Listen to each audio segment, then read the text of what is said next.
back to my channel, and if you are new here, a very warm welcome. We're doing something a little bit different today, as you will have seen by the title. This one is for my bookish besties. In case you didn't know, in addition to my beauty content over on TikTok, I also create booktok content. Honestly, I love creating bookish content and I absolutely love the community that we've got over there. But one thing's for sure, I like to yap. I've filmed countless booktok videos that are just way too long to post on TikTok, and I feel like it takes ages to edit them and I never get to say what I really want to say about these books. So I thought I would do a booktube video. And as we are at the end of the month, I thought I would do my reading wrap up for February and my March TBR for you. So join me with a hot beverage. Mine's a peppermint tea because I've already had way too much caffeine today, and let's go through the books I read. So as I haven't done a proper booktube video yet, and just in case you haven't followed me over here from BookTok, I'll tell you about the kind of books that I like to read.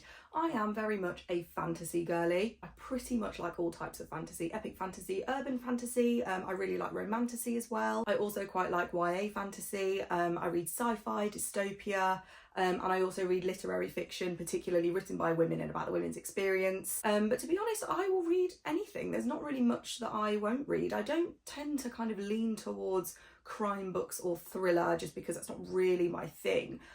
So most of what I read is fantasy and literary fiction as like a broad umbrella. So I managed to complete 7 books in February, which I think is pretty good for me. Some of them were really chunky, and I was also pretty busy, and that's twofold really. Sometimes I was too busy to like read a lot, but then other times I was doing a lot of traveling for work and I found myself on trains quite a lot of the time, so that's always a good time to get a good chunk of reading done. Genre wise, it was a little bit of a mix. I had some fantasy, a bit of romance, and I also had some lit fic in there as well. Not the most highly rated month that I've had, but pretty high ratings. I don't think anything was less than a 3, and one of those 7 books was an audiobook. I'm just going to go in the order that I read them in, and the first book was Evenings and Weekends by Oisin McKenna. This is a contemporary literary fiction and I gave this 3 stars. This is a very contemporary novel. It's set in 2019 in London when a whale got stuck in the Thames. The book is set over one weekend and focuses on a cast of interconnected characters. All of the characters are kind of at a crossroads and big things are happening in their lives, and you follow like 3 main characters that are millennials and they're in their kind of like early 30s. It's really contemporary and modern, and the prose feels really vibrant and alive. It's kind of poetic and rhythmic in a kind of grimy way. As I said, it's set in London and it manages to make London feel both aspirational and horrible. Like, it really doesn't shy away from the really grim parts of London. Main themes in the book are relationships, sexuality, intimacy, and kind of focuses on like a second coming of age. I appreciated it, but I can't say that I really enjoyed it. I just didn't really connect to the characters massively, and for me that's got to be a big thing when I'm reading. I've really got to connect to the characters. I don't have to like them all, but I just need to kind of, I don't know, feel like I'm with them, and I didn't really in this one. I also felt that there were too many characters. Like, you've got 3 main ones, and I almost wish that we stuck with them and explored them a bit more, because the book isn't very long, and I feel like I wish we kind of stayed with those characters a bit more rather than widened it out a bit. Even though you get like a different set of ages to kind of contend with.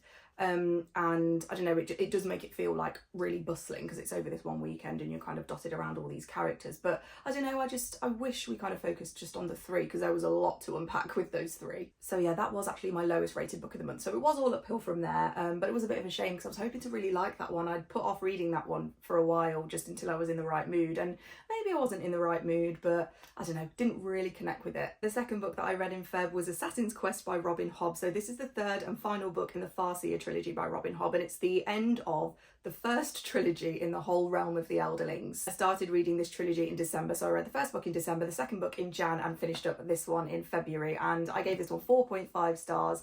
Oh, I loved it so much. As you can see, it is an absolute brick. It's over 800 pages long and it took me about 9 days to read. I will say it took me a little while to get into. It probably took me 200 pages to get like fully into this, which, I mean, it's a drop in the ocean in a book this size. With it being the 3rd book, I obviously know all the characters, know the world, but actually this one, you're in a bit of a newish setting, so it took a little bit of a while to kind of get to grips with that, and the main character goes through quite a lot at the end of the second book, and just kind of piecing out where he is took a little bit of a while to get into, but it was enjoyable. Like, I just had to really concentrate. With these books as well, the prose is really slow paced and very indulgent, so it does take a bit of time to get into. That being said, I really loved it, and I thought it was such a good end to the trilogy. Like, it wrapped things up really nicely, but it makes me excited for what's to come in like the wider realm. What I liked about this is that we got to see more of like the wider kingdom, and we actually got some new characters, which normally last book in a trilogy, I'm a bit like, don't be giving me these new characters, I just want my faves. But the new characters that were introduced, I really, really love them. There's a character called Starling who I just thought was fantastic, like so much energy. One thing about Robin Hobb is her characters, like you just know you're in safe hands. Even if you are going to get introduced to a new character late in the day, you're in such good hands with Robin Hobb because she's so brilliant at character work. I absolutely flew through the second half of this book. So much was happening. We were learning a lot. The action was really picking up, and the way the magic system was kind of developing and the world was kind of opening up a bit, and you're kind of getting glimpses as to where this series can go. I just could not put it down. So compelled. It's a first person POV, and we're with that first person, we're with that main character throughout the whole trilogy, and you just feel so connected to him by the end of it, and I just loved it so much. And I would say that the ending like really exceeded my expectations. I loved it. The next book on my list was my only 5-star of the month, and it was actually an audiobook, and I listened to it at the same time that I was reading Assassin's Quest. It was The Favourites by Lane Fargo. This was a new release, and you may have seen it pop up all over the place because it has got rave reviews, especially from the people that I follow. I don't think I've seen anyone give it any lower than a 5-star, so that is what really compelled me to pick it up. And I saw that it was available as an audiobook. I felt like I needed something to cut through Assassin's Quest because that was taking me a while to get through. Had a few long drives as well to do for work, so I thought audiobook is a good way to go. So this is a contemporary romance which takes place in the world of competitive figure skating, and it also takes some inspiration from Wuthering Heights. So the main characters are called Kat and Heath, Katerina and Heath, and there are also some other characters with similar names as well. It has been a long time since I've read Wuthering Heights, and I don't remember every single word of it, but I do remember like the key plot, key characters, and I think that it wasn't like off-putting. It was actually quite nice to like recognise some of the nods, but similarly, if you haven't read Wuthering Heights, it's not going to ruin it for you, and it's not going to kind of like, you don't feel like you have to have read Wuthering Heights for this. It truly is just some inspiration. The main thing that it takes is the relationship between Kat and Heath, the way they were raised together, the kind of obsessive, toxic love-hate that they have for each other. The characters in Wuthering Heights change and grow, and that definitely happens in The Favourites as well. And there are just some references to some of the more famous parts of Wuthering Heights as well. But honestly, I loved this so much. This just has everything. Rivalries, jealousy, scandals, like I said, a very toxic love-hate kind of relationship. It also comments on things like sexuality, class, and the media. It's told in like a documentary style, which makes the whole thing so compelling, especially as an audiobook, because each of like the documentary style chapters have got different voice actors playing them. And then the rest of the story kind of interspersed is first person perspective from Kat, who's kind of telling the story as it happens. But in the documentary chapters, you're kind of alluding, like you're learning that things are going to happen, and it's just so compelling and so addictive. I was just desperate to know like what was happening or what was going to happen. I typically only listen to audiobooks when I'm driving, but I found that any excuse that I could have to put my headphones in, I was listening to this. I loved it so much. If you're someone that really loves an audiobook, I could not recommend this anymore. It's so good. And I'm actually someone that struggles with audiobooks. Like I really have to be grabbed straight away to continue with it.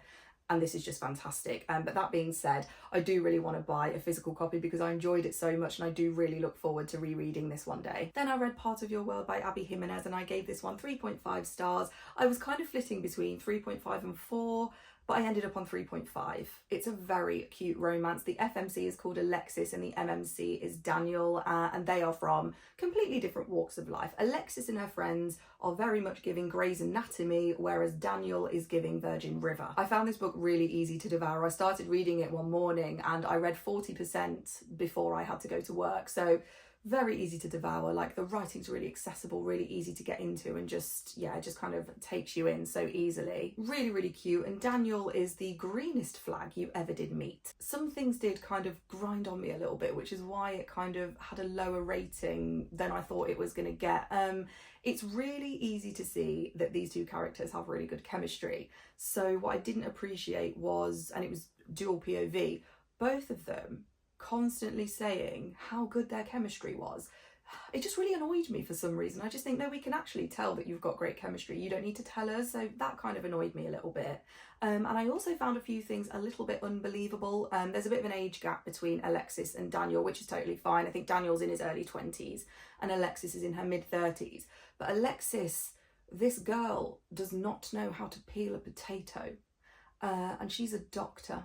So I feel like that's a bit unbelievable to me. Even if you did grow up quite privileged, would you not know how to peel a potato? Surely you will have seen how to peel a potato. So yeah, I feel like a bit weird, and she can't clean either, like she doesn't know how to fold anything. So yeah, I don't know, I found that really unbelievable that someone like her at her age wouldn't know how to do these things. But that being said, it does make it really cute for their relationship. So yeah, and I did like a lot of the side characters. So Part of Your World, I believe, is the first in a trilogy that kind of takes place with similar characters, similar town, that sort of thing. So like I'm interested to see like what other side characters get up to in the next book, and yeah, so I liked it. I will carry on and read them, they're a good palate cleanse for me. But yeah, I didn't love this as much as I thought I was going to, but I liked it a lot and I would recommend it. Then I read Jade War by Fondely, which is the second book in the Greenbone saga, and I gave that one 4.75 stars. It was very close to a 5. This is an urban fantasy focusing on two main crime syndicates. So like think like of The Godfather. There's feuds, a lot of politics, honour, family. It's so compelling. It's so good. I really enjoyed Jade City, the first book.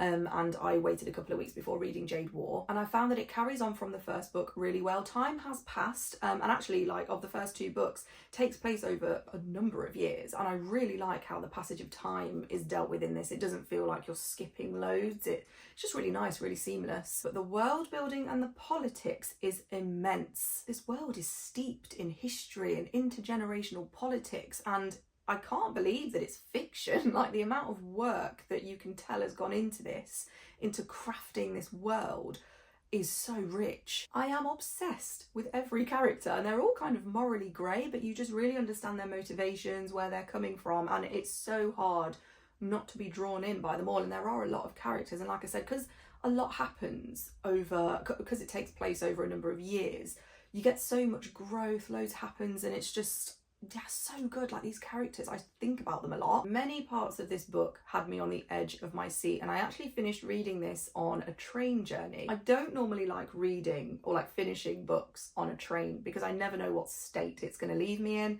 There were no tears shed, very close, but the way this book ends like leaves it in a really interesting place for the next book to kind of lead on from. I'm really interested to see where it goes.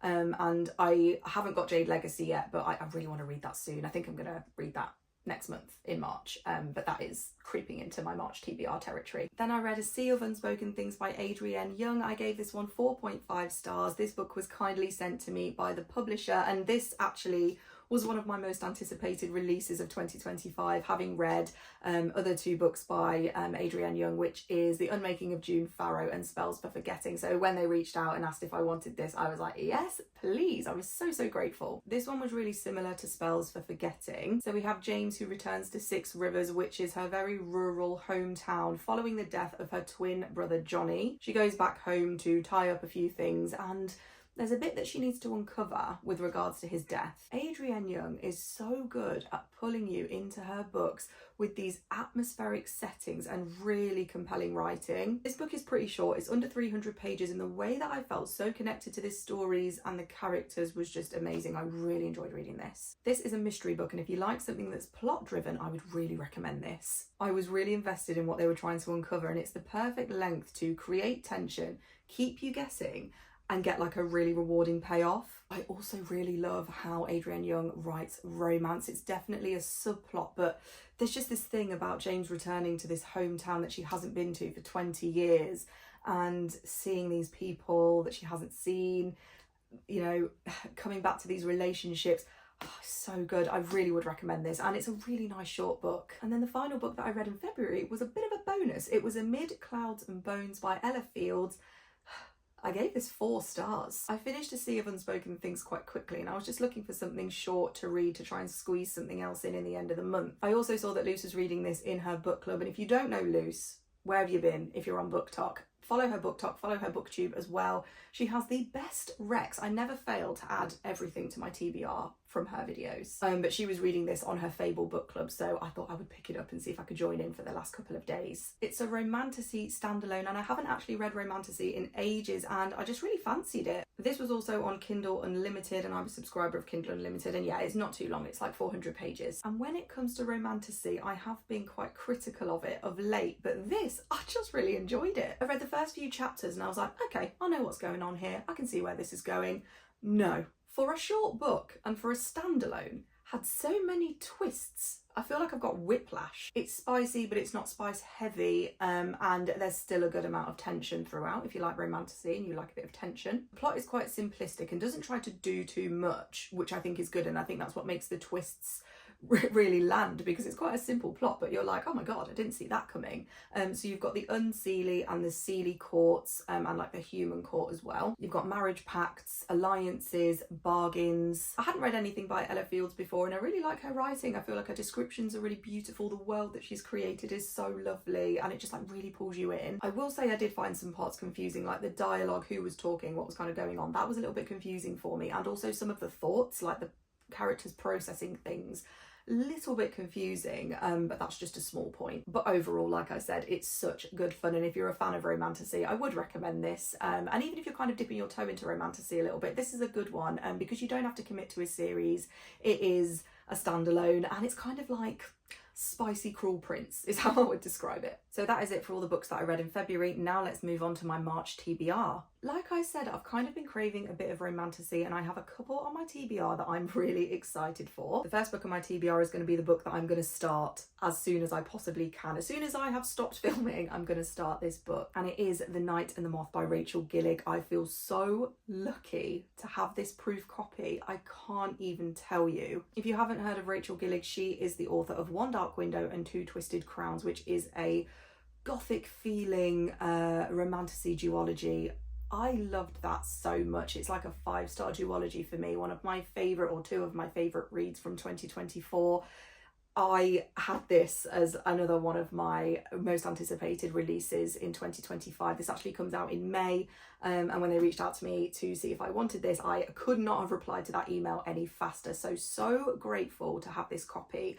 I got it last month, I think, and I can't believe I haven't read it yet. There was a few things that I wanted to tick off my list before I read this one, but I'm definitely going to be picking this one up. I don't know too much about it, but I'll read you what it says on the back. So it says, a gothic mist-cloaked tale of a prophetess who is forced on an impossible quest with the one devilishly handsome knight whose future is beyond her sight.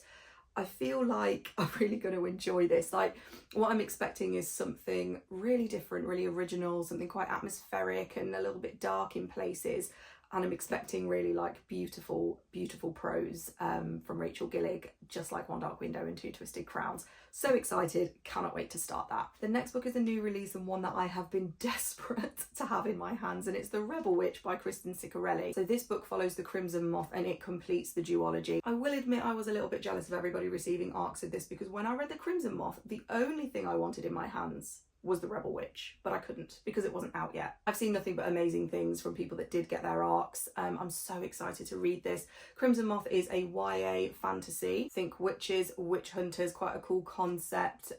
Really nice tension in that first book as well. It's kind of like a cat and mouse. I loved it. Another one of my fave reads of last year, so very excited to get onto this one. Then I would really like to read An Ember in the Ashes. This is the first book in a completed series. I believe there's 4 books in that series, and it's a YA fantasy. I'm not sure if it's romantasy or if it's more like romance with a subplot, but I believe it's kind of set in this sort of Roman Empire inspired world, and I mean, say no more. Like, that is so me. Like, fantasy, Roman inspired world, little bit of romance, I'm here for it. I've heard really good things about it as well. Like, so many people that I follow have said that it's great, like a really good series, and I don't think each book is particularly long, which is good, and I'm glad that it's a completed series as well, because I don't like starting these series and having to wait. I like to be able to devour them as soon as I get them. So yeah, really excited to read that. I don't know what more to expect than what I've just said, to be honest, and I'm quite excited to go in quite blind on that one. And then the final book that I have put on my March TBR is Jade Legacy by Fonda Lee. I'm going to finish up that trilogy. I feel like this book may break me. I've heard people say that it's an amazing end to the trilogy, and honestly, so much builds in the first and second book, and the way that second book is ended, I'm just like so excited to see where it goes. But I honestly feel like a lot is going to happen, and I do feel like I'm going to be in tears. I kind of want that though. I want to feel something at the end of this trilogy. So yeah, really excited to read that, but I'm also scared and excited, which is the best place to be. So that's my March TBR, and I've just put 4 books on there because they're the definite ones that I want to read, and I like to have a smaller TBR so that I can kind of just switch it up a bit if I want to. I can add in some different ones, and it makes me feel like I'm achieving something. Sometimes I have like a really long TBR and I feel like I have to achieve that. That's just the way my brain works. And so what I've been doing is having like more of a realistic TBR. So I can, yeah, if there's something else that I fancy listening to, or if there's an audiobook that kind of takes my fancy, I can throw that in there as well. But yeah, I'm very excited for the books that I have put on my TBR. I'm so excited for The Rebel Witch and for The Night in the Moth, and Jade Legacy and An Ember in the Ashes, all of them. I'm just so excited. But yeah, I feel like I'll end up throwing in maybe a literary fiction or a romance, just because that's quite fantasy heavy, and I tend to like something a bit different just to kind of cut through that. Otherwise I'll find myself in a reading slump, which is not where I want to be. If you've made it to the end, thank you so much for watching. Let me know what you thought about this video. It's a little bit different to my normal content, and I know a lot of you don't necessarily follow me for books, but I just love talking about it, and I know it's definitely what I want to put more on this channel. So let me know in the comments if you like that. Let's have a little bit of a chat in the comments. But as always, thank you for watching. Thank you so much for being here, and I will see you in my next one.